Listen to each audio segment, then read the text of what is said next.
All right, hey there. It's time for Mind Blowing Monday 1, 2, 3 on Wednesday. All right, so 1, 2, 3, better than you. I had lunch with a couple of my clients over this past weekend who had come into town for the Fall into Joy Day Retreat for Women, and I gifted one of them a copy of my very first book, Chocolate Souffle. Although Chocolate Souffle is a novel and a sexy one at that, I was very intentional about its messaging. There's a scene where the lead character's father shares a message about fearing the unknown. Get ready. All right, so this is a quote from the book Chocolate Souffle. Whites hate blacks, blacks hate Jews, Jews hate Muslims, Muslims hate Protestants, Protestants hate Catholics, Catholics hate gays, and kids at that school hate the kids at your school. Everyone wants to have someone to hate so they can feel superior. Don't let anybody, don't let anybody convince you that just because you're a young woman or because you're black that you can't hate just as much as anyone else. We all hate because our hate is part of our fear and we fear what we don't know. And in this world, there's so much we'll never know. Why not just hate it? Then we'll never have to deal with our own ignorance. Again, that's a quote from Chocolate Souffle, where the lead character's father is, giving her some grown-up wisdom. Anyway, so I wrote that in 1995 when I was 27 years old, and it still rings so true today. I grew up deeply believing in humanity and in equality. Whether I see a homeless person in the street, Michelle Obama in the White House, or Oprah Winfrey on TV, I see myself. We're all one. However, as I've traversed the work of personal development, I've had to come to terms with the reality shared so bluntly by my girl Cardi B on the track Better Than You from her album Am I the Drama? She says very simply, I'm better than you. Then lists all the reasons why, some admirable, some not so much. Unlike the passage from Chocolate Souffle, I'm not better than anyone because of my race or color or sexual orientation or religious beliefs. I'm better because every day I put in the work to be a better human being. The reality is, some people aren't trying to be better human beings. Perhaps they're busy getting the things that they think will satisfy them, money, property, sex, or other kind of highs. In Buddhism, the lowest realm of life, what can be kind of compared to a Christian hell, is the realm of hungry ghosts. So it's the spiritual realm where you're always hungry, you're never satisfied. It reminds me of the zombies in The Walking Dead. But how many people go through life looking for the next thing to make them happy, instead of realizing happiness is an inside job, one that requires investment of time and currency? When I looked out at the gathering of women on Saturday, women who invested in becoming a better version of themselves, to opening new experiences and wisdom, I was in such awe and admiration.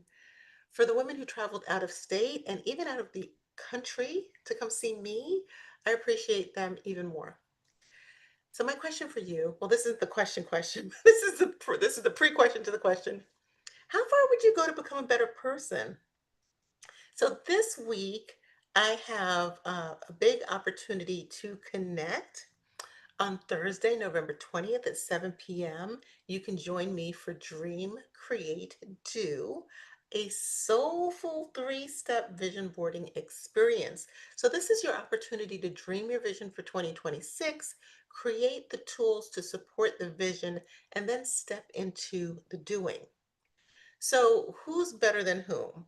Well, those of us who are open, curious, invest in ourselves, and put in the work are rightfully better. Think about it. My one quote is from Zora Neale Hurston. She says, sometimes I feel discriminated against, but it doesn't make me angry. It merely astonishes me. How can anyone deny themselves the pleasure of my company? I wish I had had the honor of spending time in Zora Neale Hurston's company. Her work, The Eyes Were Watching God, is one of my favorite stories of women's empowerment, autonomy, and sovereignty. Plus, it's a beautiful love story. It's so much more incredible because it was written at a time when women barely had a voice in public art and opinion. I want to say it was written in like the 1930s. This idea of earned superiority that both Zora and I touch on is about recognizing what most people refuse to. One, trying is a spiritual act. Starting is a victory. Investing in yourself is rebellion, right? We're taught not to do that. And doing the inner work makes you a rare, elevated human. Now, I've run many races in my life. I did a 24. Is that the right number? No, it's 26. I put the wrong number down. I need all my numbers. I ran a 26.2 mile marathon. I've done a lot of 13.1 mile half marathons, as well as 5Ks and 10Ks and trail runs. When I run a race, I celebrate showing up at the starting line more than I celebrate getting to the finish line. Why do I do that? Because 90% of people never even try. Only 1% of the population has run a marathon or published a book. Only about 6% are full-time entrepreneurs. There's something holy about choosing to participate in your own evolution, whether it means reading the book, watching the film, registering for a retreat, working with a coach, starting a business, or something else. We all have our own start lines if we find the courage to show up for them. The choice alone makes you better. So, my two questions for you this week: as you move through your week, ask yourself, where in my life am I being called to start the race? To show up, even before I feel ready, whether it's the gym, the conversation, the book, the yoga studio, setting the boundary, going to the retreat, setting the vision. Showing up is the miracle. The second question: where might I be shrinking myself to appear humble when I actually deserve to own my growth? Maybe you're like me and it feels impolite to proclaim earned superiority, especially as a woman. Self betrayal masquerading as humility keeps too many women from stepping into their true power. Where can you claim some of that Cardi B energy and embrace being better than you? Whether it's better than the folks who don't try or better than the old version of yourself. All right, I got 3 ways to lead with joy. So here are a few ways to step into earned superiority, the kind rooted in truth, courage, and well-earned joy. Number one, celebrate your effort, not just your results. Did you show up to the class? Did you open the Zoom link? Did you watch the recording? Did you apply for the retreat? Did you journal instead of numbing out? Celebrate the effort.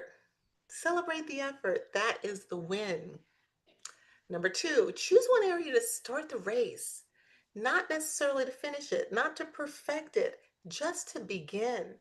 Starting makes you part of the 10% of people who act on their dreams instead of just fantasizing about them. And number three, own your work. Stop pretending you're the same as people who don't invest in themselves, the people who don't read books and blogs that help them grow. You have earned wisdom, maturity, awareness, and resilience. Own it with grace, not arrogance. Humility isn't downplaying your shine. Humility is shining with reverence and respect for wisdom and power that is more elevated than your own. I love that um, definition because people get confused about that. Anyway, so here's the truth: you are better, not just because of, or not because of identity, luck, or privilege, but because you choose to rise when others choose to avoid, numb, blame, or hide. You choose to grow, you choose to heal, you choose to start, you choose you. And that is worth celebrating.